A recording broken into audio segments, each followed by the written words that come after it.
Hello guys, এরকম চিল বেশি। আমি একজন তুর্কি সাইপ্রাস প্রবাসী এবং এখানে আমি একটা কার্পেট ওয়াশিং কোম্পানিতে কাজ করি। তো আমার কোম্পানির নাম নিহাত আরাস হালি ইকামা, অর্থাৎ আরাস হালি ইকামা কোম্পানি। তো আমরা এই যে কার্পেটগুলো ওয়াশ করি এখানে। তো আজকে আমি আপনাদেরকে ফুল একটা কার্পেট ওয়াশিং এর প্রসেসটা দেখাবো, কোন কোন মেশিন আমরা ব্যবহার করি, সবকিছু মিলে চলেন শুরু করা যায়। এখন আপনারা যে মেশিনটা দেখতে পাচ্ছেন, এটি হচ্ছে মূলত প্রাথমিক অবস্থায় ময়লাটা পরিষ্কার করে নিতে হয়।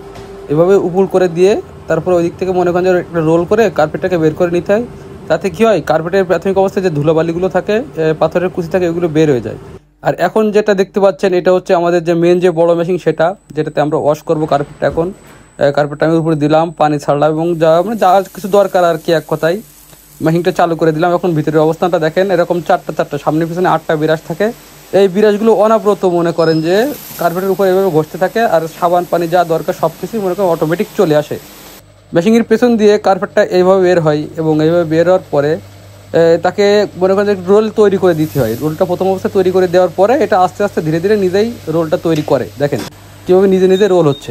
তো রোলটা যখন শেষ হয়ে যায়, তখন এটি নিয়ে আমাদের যে ওই যে মেশিনটা দেখতে পাচ্ছেন, এটি হচ্ছে মূলত পানি ঝরার জন্য, অর্থাৎ পানি নিংড়ানোর জন্য একটা মেশিন।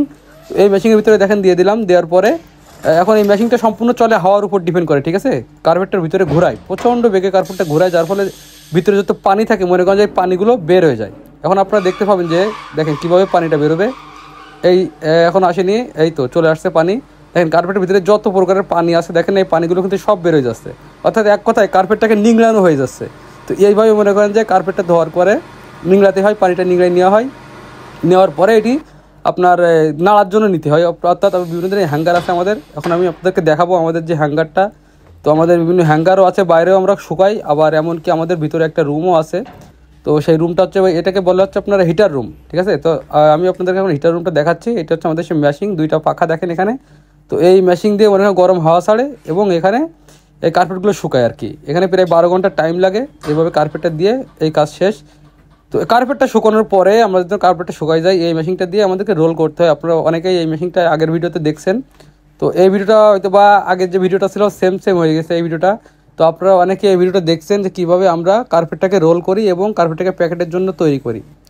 তো এইভাবে একটা কার্পেট শুকানোর পরে আমরা এই কার্পেটটাকে রোল করি, তারপর পারফিউম দেওয়ার পরে মনে করেন যে সুন্দরভাবে তৈরি করার পরে কার্পেটটা যখন আবার নতুন করে পরিষ্কার হওয়ার পরে এটিকে আমরা প্যাকেট করি। তো আমাদের বিভিন্ন কাগজের রোল আছে, দেখেন নিচে আপনারা দেখতে পাচ্ছেন সাদা যে রোলগুলো, এই রোলগুলোর মাধ্যমে মনে করেন যে এই পলিথিনগুলো আসে এবং এই দিয়ে আমরা প্যাকেট করি। একদম ম্যানুয়ালি করতে হয়, এটা কোনো মেশিন না।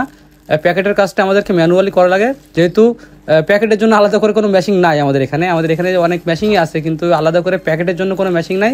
তো যার কারণে আমাদের এই ম্যানুয়ালি এটা করতে হয়।